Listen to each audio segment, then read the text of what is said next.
Elon, thank you so much for being with us here at Wired Science. Well, thank you for having me. I need to first lay a little bit of a foundation here.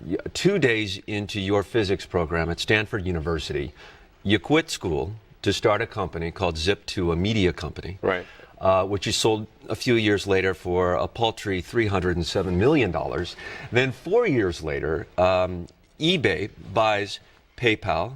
Is that correct? A company Yes. that you established or helped to establish as one of the Co-founded creators? with a few others, yeah. And now you've taken those two enormous successes and you've set your ambition on space. How did you go from online payment systems to building a spaceship, essentially? Well, when I graduated from college, there were 3 areas that I thought would be most impactful to the future of humanity. The 3 were the internet, space exploration, and then changing the economy from a mine and burn hydrocarbon-based economy to one which is solar electric, which I think is going to be the primary but not exclusive means of energy and transportation. Have we screwed it up so badly here on this planet that our only hope is to build a new civilization out there? No, not at all. Actually, I'm quite optimistic about the future of humanity on Earth. You are? Yeah, absolutely. So what is the benefit to humanity then to inhabit Mars, which is really what is an ambition of yours? Well, I think if you consider 2 paths, one where we're forever confined to Earth and the other where we're a spacefaring civilization out exploring the stars, I think the latter is far more exciting and will result in a richer and more diverse human experience. How can you do that better than NASA? Well, NASA is a customer of ours. So there's, I think, a confusion in the public mind that perhaps a company like SpaceX is competing with NASA, but in fact, NASA is a customer of ours. So we're actually providing services to NASA, launch services. And when the shuttle retires in 2010, so starting in 2011, SpaceX's rocket will replace the space shuttle in servicing the space station with astronauts and cargo transportation. The name of your rocket ship is called the Falcon Explorer, is that it? Well, the Falcon 9. The Falcon 9 Yeah, is it's the rocket, and then the spaceship is Dragon. Dragon. Yeah, so the Falcon 9 rocket lifts the Dragon spaceship, and this Dragon spaceship is what goes to the space station and then returns to Earth. So it transports the Falcon as almost cargo, then? So the Falcon 9 is kind of like the semi, Okay. or something like that. And the Falcon 9 booster rocket takes the Dragon spaceship to space and drops it off. Then it goes to the space station, docks with the space station, transfers astronauts or resupply, cargo, whatever the case may be, and then the Dragon spacecraft returns to Earth. Reading some of the speeches that you have given in your career, and how old you're? You mean like the you're practically 23 years. You're 23 years old. Is that it? I'm actually 12. You're 12. Yeah. I was going to say you look terrific, but you have said that we got lost along the way with our space program. What did you mean by that? Right. I think that was in some of my congressional testimony. I gave a few speeches to Congress. Well, what I mean by that is, in 1969, we were able to go to the moon, and here we are, over 3 decades later, and we can barely get to low Earth orbit. And I think, by any measure, that is a step backwards. Is that for a lack of leadership or technology? I think we made the wrong technological choices, and I think there was also a lack of will at the highest levels of government to take the next step and go well, at least stay on the moon and perhaps build a base there, and then go beyond the moon to Mars. And if you look at the news articles in the late 60s, early 70s, the expectation was that by now, in the 21st century, we would have a moon base and probably even a Mars base. And I think if you'd asked anyone at that point in time whether we would be unable to go to the moon and not have been to Mars, I think they would think you're crazy. Do we need leadership in that realm? Do we need a John F. Kennedy who sets a goal for us when he said one day a man will walk on the moon? Do we need that kind of leadership for this technology to move forward in that big step? I do think it's very important the president set the priority and determine the goal that we as a nation will aspire to. And the moon is kind of like the Arctic. I mean, it's just a very barren place, and very little resources. It's small, It's not really a place that we could establish another human civilization. This ambition to explore space.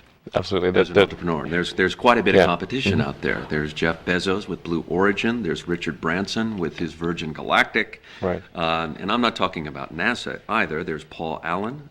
There's the European Space Agency and Boeing and Lockheed Martin. The Chinese, the Russians. Let's just throw all of them into the Everyone's same doing sort of it. competitive field. How is SpaceX different? How do you think you'll sort of surpass them? Well, you've listed a wide range of entities there, and I think the differences are really different depending upon which one you're referring to. Well, let me ask you this question. Yeah. Who is your competition? We have no serious competition. None. Not presently. Who's chasing you? Well, if you mean chasing and has a serious chance of catching, then I think none that I'm aware of. So that Branson guy's kind of a hack then. Well, what Branson is doing, by the way, I'm a great admirer of Branson, is really a much smaller technological challenge. So their craft would be suborbital. So it would go to about Mach 3. Our craft is orbital. It goes to Mach 25, so 25 times the speed of sound. But that doesn't describe the whole scale of difficulty, because the energy required to get to those velocities scales as the square of the velocity. So to do what Branson is doing, you need, say, about 9 units of energy. To do what we're doing, you need 625 units of energy. The difference is monumental. And then when you re-enter, you have to burn off all that energy. So that doubles the problem, really. So I mean, what Branson is doing from a technological standpoint is building something that can cross the English Channel. What we're building is something that can circumnavigate the globe. It's a very different scale of technological difficulty. I still think what he's doing is great. And by the way, I bought a ticket on his effort. You did? Yeah. So I still think it's great, but it's not in the same league technologically. So you're not particularly worried? Certainly not about certainly not about that. No, the things that worry me are we going to make a mistake? Are we the things that can really hurt SpaceX are, I mean, our own foolishness, our own errors can hurt us, but none of the competition that I'm aware of. Mm-hmm. So generally, you're worried about what's in front of you, not the other guy. In fact, you probably don't think about them in terms of how they criticize you or what they think about you. I don't think there's much criticism. I mean, Boeing and Lockheed, of course, they would criticize, but I don't think any of the entrepreneurial guys would criticize what we're doing. And it's certainly possible that I think, what Jeff Bezos is working on could ultimately, I mean, he does have aspirations to get to orbit and beyond. It's just that what they're doing right now is suborbital and at the sort of lower technology level. Mm-hmm. What I think about at SpaceX is really entirely what are we doing to ensure that our rocket is going to be successful and that we are truly optimizing the cost and ensuring high reliability. I mean, that's just a very, very difficult problem. And there's a reason why there's an idiomatic expression about rocket science being hard. It really is really hard. So rocket science really is rocket science. Yeah. It looks hard, and it's harder than it looks. What's the big goal here? What's the long-term plan? Well, the long-term ultimate objective, the Holy Grail, is we would like to help make life multiplanetary. That's really what we'd like to do. So establish societies on as many planets as possible? Well, yeah. Well, I think there's only one possibility, but yeah. I mean, even if we can just go from one planet to two, I think that's a pretty big step. And you'll start with? Well, Mars. Mars is the only viable planet. Viable planet. Yeah. So it's fair to say you've made a fortune. Yeah, I think so, by any reasonable standard, yeah. And, those who work in science probably understand your trajectory, but there are those who are watching who would think, if I made that money, I'd sit on a beach, I'd drink beer, and I would just watch the sunset. Kind of like a Corona beer commercial. Have you ever thought about that as a career option? I find that really pretty boring. So that would be torture. If I had to do that every day, that would really be pretty awful for me. Is there something about startup businesses that really fuels your desire to work? Although startups definitely have their highs and lows. And there's a friend of mine who has a good phrase, a startup business is like eating glass and staring into the abyss. What is the criteria that you establish for yourself for a startup? You mean why one business over another? Yeah. Well, for me, it's always about, does what I'm doing matter? If we are successful, does it matter to the world? And so there are easier ways to make money than starting a rocket company or, say, a car company. Mm-hmm. Or even when I started an internet company, because when I started the first internet company, nobody had made any money, and it wasn't clear that anyone would make any money. It was simply from the perspective of the internet being a very important thing and something that needed to be built, and so I wanted to help build it. Well, you touch upon something that's interesting, is that that benefiting humanity is a very integral part of your criteria, no matter what you're starting up.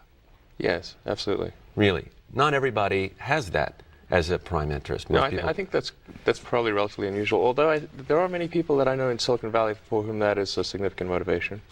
You said in your endeavor here to explore space that we are committed to failing in a new way, if nothing else. What did you mean by that? Just how it sounds?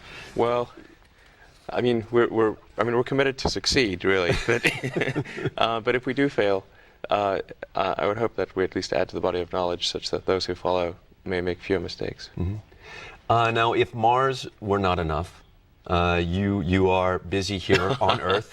The world is not enough. That's right. Where, what? Have you no limits, my friend? Here on Earth, you are establishing a presence, certainly, with Tesla Motors. Tell us a little bit about that. This is your electric car company, correct? Right. And this is no hybrid car you could buy on a car lot. This thing goes from 0 to 60 in 4 seconds. Is that right? Yes, absolutely. 0 to 60 in under 4 seconds. It's faster, better acceleration than any Porsche currently in production and any Ferrari except the Enzo. And it's twice the energy efficiency of a Prius. But there's something I should point out about Tesla, which is Tesla is the first car is a sports car, not because we think the world lacks for a sports car, but because it is the right entry point for the market. If you have a new technology, the right place to enter is high unit cost, low unit volume. Just as when a new cell phone comes out, or a new laptop, or some new thing, it tends to be expensive at first because they're figuring out all the issues, and it takes time to optimize. And then over time, that technology will become cheaper and cheaper. And so the Model 2 of Tesla, and maybe I'm leaping ahead here, but no. Model 2 of Tesla is a $49,000 4-door, 5-passenger sedan. And that's going to be obviously a much broader market segment that can make use of that car. And then Model 3 is intended to be around a $30,000 price point, and so that's really affordable by almost everyone who can buy a new car. So the idea is to drive to mass market as rapidly as possible, but only at the pace at which the technology matures. So the interest in Tesla is not from the perspective of the world needs another car company. It's more from the perspective of we have a very important environmental problem that needs to be addressed, which is driven by the burning of fossil fuels and the increasing CO2 concentration in the atmosphere and global climate change, which I think is going to be one of the most significant issues of the 21st century. And the only way to really get around that, in my view, is really with an electric vehicle. And then you need to pair that up with a zero-emission power generation method, such as solar power. Mm-hmm. I think solar power is going to be a really big deal. Elon Musk, thank you so much for being with us at Wire Science.